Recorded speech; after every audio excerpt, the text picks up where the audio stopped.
L'obligation des résultats, voici qui vient sonner tel un ultimatum au gouvernement gabonais pour n'avoir point su mettre en musique le projet de société du président de la République depuis 2009, année à laquelle il accéda à la magistrature suprême.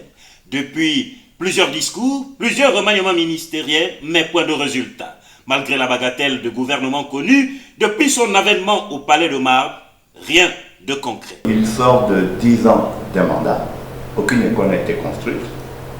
Il sort de 10 ans d'un mandat, entre 2011 et 2016, on consommait en moyenne 400 milliards dans le budget d'investissement.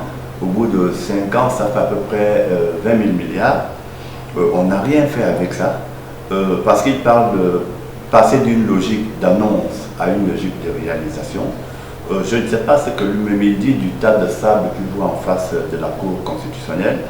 Je ne sais pas ce qu'il dit quand il regarde le PK8, quand il regarde le PK80, quand il regarde Tango, quand il regarde Ntoum.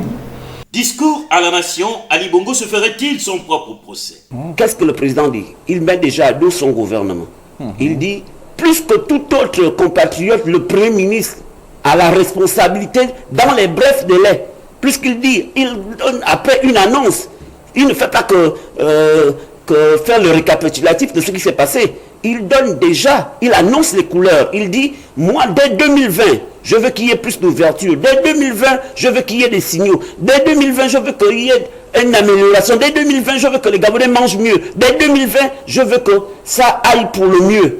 Et il met les mécanismes de contrôle. Face au gouvernement, aux institutions et aux corps intermédiaires, Ali Bongo Ondimba dit, je cite, 2020 devra être l'année de la réaffirmation de la valeur du travail bien fait, concret et palpable. Avec qui et par qui cela devra-t-il être fait? Les mêmes qui fragilisent les institutions ou l'administration, toujours secouées par différentes tempêtes. Devra-t-il promouvoir une nouvelle classe d'élite, exemptée